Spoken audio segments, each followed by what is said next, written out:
Good evening. This is Business Today on ChannelEye. On this program, we discuss about business, entrepreneurship, and much more. So keep tuning in to today's episode as well whilst we discuss business today. Discuss about impact investing in Sri Lanka and entrepreneurship as well. And to do so, we have with us the chairman of the National Advisory Board for Impact Investing in Sri Lanka. And to know more about who this individual is, let's have a look at the character profile. Chandula Abeywickrema is the co-founder of Abeywickrema, the first ever TV reality show for social entrepreneurs and impact investors in Sri Lanka, telecasting on the largest national TV network. He is also the founder and chairman of Lanka Impact Investing Network, which is the first of its kind agency on impact investing with the purpose of investing in existing and emerging social enterprises, promoting social entrepreneurship across Sri Lanka. Lynn founded the first ever social impact funds in Sri Lanka in partnership with the UNDP and launched platform dedicated for women social entrepreneurs and that promotes gender lens investing. An accomplished and respected senior commercial banker with lead expertise and experience in retail and development banking, Chandula has a proven track record of over 30 years and is recognized in Sri Lanka and Asia as an expert in financial inclusion. Chandula spearheaded the retail and development banking strategy as the Deputy General Manager of Hatton National Bank. He has provided management and strategic directors of HNB's SME and microfinance portfolio, for which he was responsible. He has served as the CEO of CCC Solutions, the project management arm of Ceylon Chamber of Commerce, from 2014 to 2015, as a consultant strategy and marketing for National Savings Bank from 2016 to 2017 and Regional Development Bank 2020. Chandula has participated in numerous international engagements as an expert in the area of financial inclusion and is the current chairman of the Banking with the Poor Network, Asia's largest microfinance network. He was also appointed by the Asian Bankers Association as the advisor on financial inclusion to ABA. He is the chairman of CSR Sri Lanka, the national apex body for corporate social responsibility, representing the largest number of private sector companies. Mr. Chandula, good evening and welcome to the program. Good evening, it's a pleasure to be here. All right, and to start off this discussion, I'd like to ask you to tell me a bit about the Lanka Impact Investing Network. So Lanka Impact Investing Network, which I founded mainly with the purpose of creating access to private equity for social enterprises and entrepreneurs. That's started because I felt way back, I've been a banker almost nearly 4 decades and in the space of financial inclusion as well as banking in Sri Lanka, in Asia, and a little bit in global engagement.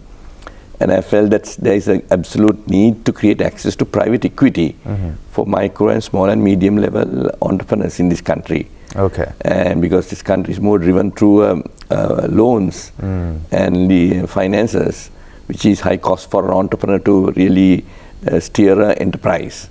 Right. So with that objective, I founded this entity.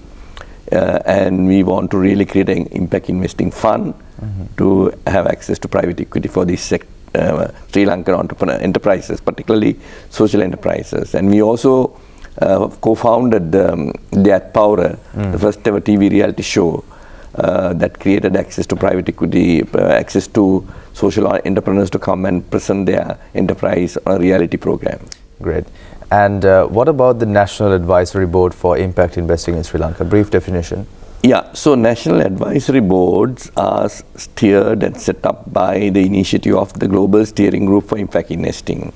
Now, Global Steering Group is a huge global entity founded by Sir Ronald Cohen, a very well-respected personality, a British citizen, but engaged in a number of global areas. He's very well respected by the British government, G7 and G20, and he pioneered, as a result of a deliberation of G7, the setting up with this GSG, Global Steering Group for Impact Investing, with main purpose of facilitating impact capital across the world to the social enterprises. So now they have been embarking on setting up these national advisory boards in different countries that need this social entrepreneur to be blossom. So they currently have 35 countries globally. And I have been engaged with them for the last 6 years. During discussions, I met Sir Ronald Cohen also and many of their key team in the GSG. And we felt there is a need for us to have this entity set up here to get the global capital funds to move in here. So after 6 years of work, and I had my colleague Dr. Lalit Vilamadage, who is also managing director founder of Lanka Social Ventures. Together we worked tirelessly with the GSC team, and now I think we are now really in the place to kickstart the whole process of this organization, this entity that would really trigger so much of international global funds coming to Sri Lanka. Right, and let's speak a bit about the benefits of establishing a national advisory board. So the benefits is now, for instance, in Sri Lanka, I would say now, despite all the development at the commercial level, being a banker nearly about 4 decades, the entrepreneurship doesn't blossom here to a level where it can really create commercial viability, scalability, and business sustainability, unlike other countries. Because, I mean, despite the fact that the global institutions, multilateral agencies like the World Bank, the ADB, and all this engage, and the SMEs have never blossomed into a really key commercial enterprises sometimes. And that is mainly due to a fact that heavy dependence on the loans. Loans are very high price. And then in this sector, particularly apart from the corporate sector, in this sector, micro, small and medium, even the middle level commercial doesn't have access to private equity. So that's the reason that we felt that the time has come, if the entrepreneurships to blossom in this country at this level, and they graduate it to different levels, and ultimately reach the corporate level and make an impact for the country. Right. So we felt that there is a vacuum of this private equity side to the sector. I mean, Colombo Stock Exchange goes through the big guys. Share market, you create an institution and you go to share market and raise funds. Right. But there is a private equity need to be channeled to the entrepreneurs and enterprises. Okay. Despite nearly 80 years of work in Sri Lanka's entrepreneurship has not blossomed to a level that can trigger huge economic transformation like in Taiwan, like in South Korea, like in Japan, like in most of those countries have blossomed the entrepreneurship because of the fact that they have access to private equity and there are people who are really backing them. And here what we are looking at is having private equity channeled, global private equity is channeled to impactful entrepreneurs that really work on a social and environmental impact through their enterprise. Okay. Now we know that this is an organization which handles a lot of responsibilities, like you just mentioned as well. How did you get to becoming the chairman of such an organization? Obviously you started somewhere, but how did you get here? Yeah, so in my 40 years, I've been a banker, and from the banking sphere, I moved into the financial inclusion in the Asia, and then to globally on the area of impact investing side. Even now today, I'm the chairman of Banking with the Poor Network, which is the largest microfinance network, creating access to finance to micro entrepreneurs. I'm also the advisor on financial inclusion in the Asian Bankers Association, which is the largest commercial bank.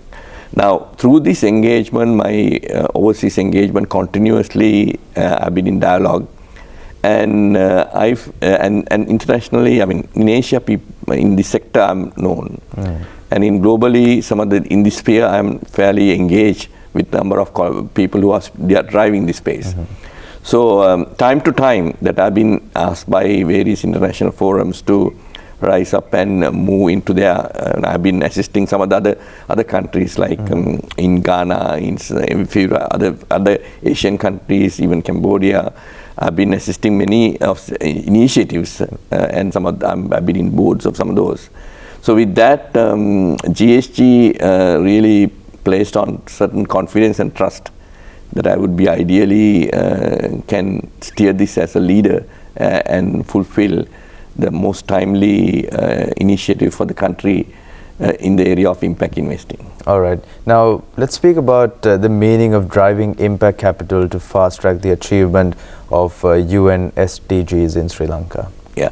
So, firstly, there are 17 UN SDG goals that need to be achieved by 2030. There are a number of things are there. I don't want to highlight one by one. I think it's fairly well known. But more or less, there is a inclusivity that need to come. The global poverty elevation is important, and the clean water, the sanitation, the access to food, access to all the resources that globally available to all the rich people is something which we need to make sure that through the global UNG these 17 goals, and also the bringing the sustainability aspect of through clean energy, so many things which can really be the environment. It's a society and the environment. So what happens is the primary objective of UNDP sustainability goals is the creating the more conducive environment, and also the society more inclusive and enriched without any marginalization. So that's why they brought those some things. And so now we need to really make sure that in a society, in a country, there are a wider group of stakeholders. Okay. It's not just only the governors or the rulers or the private sector or the public sector, the people sector, and also the whole environment factor. You know, the land and the trees and the water and the planet and all that is very important to us to kind of not only thrive but to survive. Right. So I think if you don't look after them, then you are really setting your days are getting numbered by yourself. So that's why we felt that all the stakeholders need to be equally treated. Right. Whether it's investors, whether it is society, whether it is the planet and the environment and the employees and the expert, all these people have to be equally treated. You can't sacrifice one for another.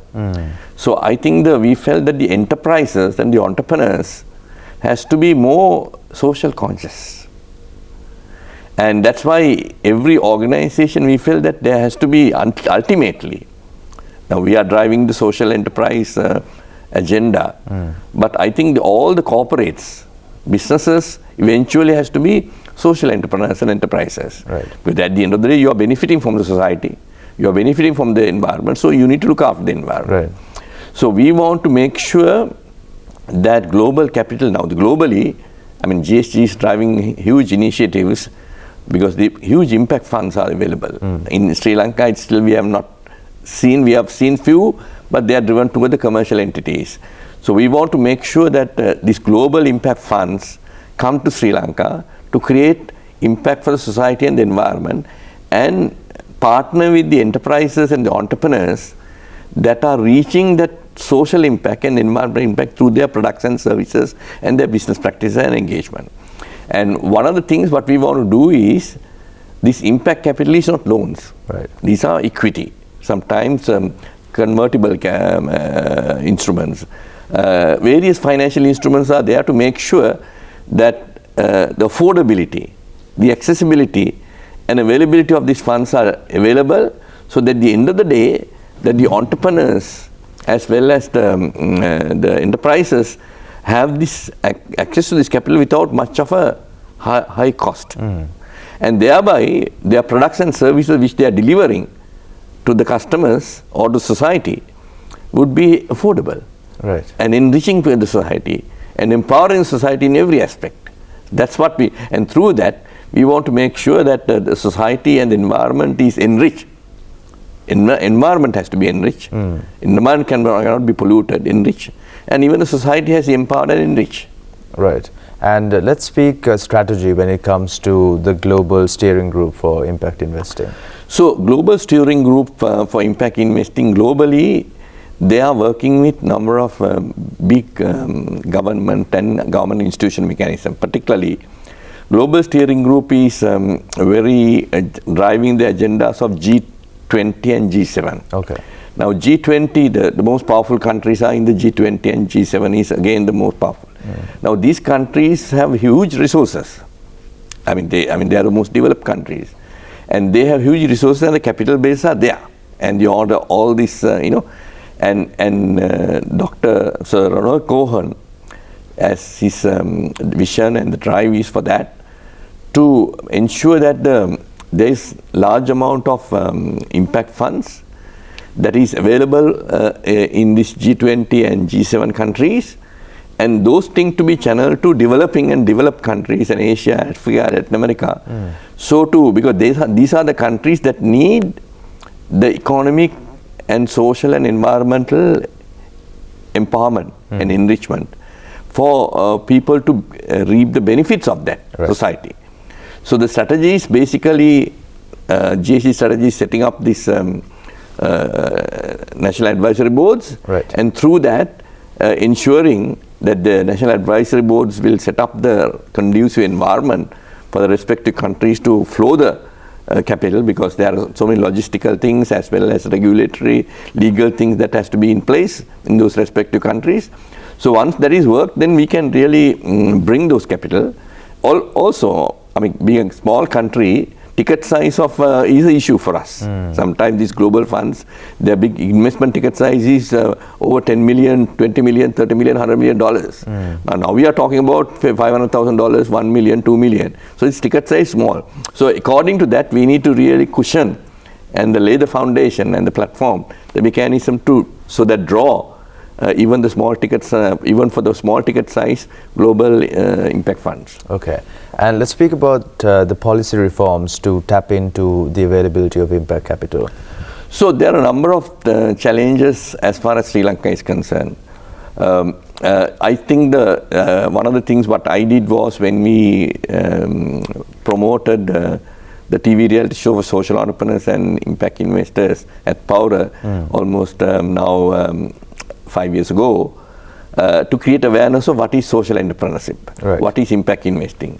So still many people are not aware of that. Now what happens is, generally investors are considered brutal, brutal investors. They want immediately put the money and return. But we need investors with patience. We need with capital which can invest and wait for return, dual returns, social returns and financial returns. So we need to really have a legal framework in place. I think we have been discussing with a number of public sector institution mechanisms. See, the problem is we don't have a respective policymakers understanding this subject well. So what we are initially working with the private sector, and then once you showcase the impact of that, to draw the public sector, and then, I mean, we are working with number of universities, University of Peradeniya, University of Jaffna, University of Sabaragamuwa, so that, you know, we drive this across in that at ST as well, you know. Okay. But there are a number of policies in the area of tax, in the area of when the capital is brought in, exiting the, taking the capital back, you know. So all those things are very important. These are international capital, and when they come, then they want to also exit, and they invest and they empower the organization. They exit and they move to another country, another Asian or African country. So all those things we need to really bring in place. I think we are one of the reasons for NAB is to work with in this area, work with the public sector and work with the policymakers to ensure these policies are now getting in place. Okay. And what about facilitating partnership opportunities focused on impact investing?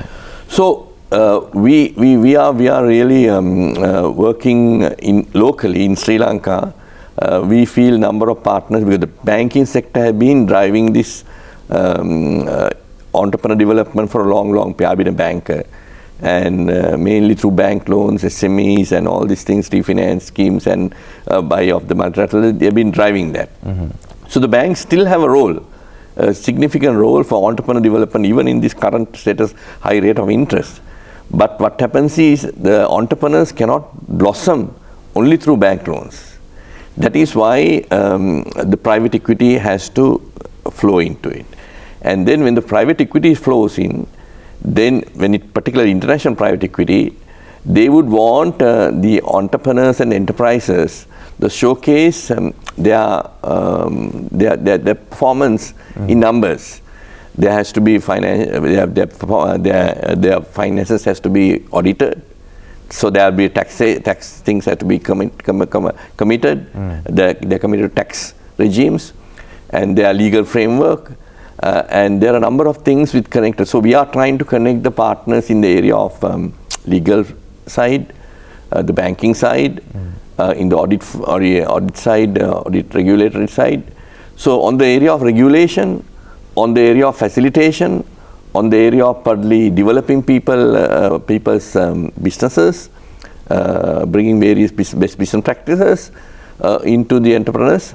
We are trying to work out the partners locally. Then we are internationally, GSG, and through the partnership we will bring number of other key technical as well as capital partners to facilitate this process. Right. Now, as someone who has climbed the corporate ladder per se, you would have faced a lot of challenges, and you might have some advice ways of overcoming those challenges as well. So to the young entrepreneurs listening out there, what would be your advice? And let's speak a little bit about how you overcame some of your challenges. Yeah, I think the journey of a leader is very challenging.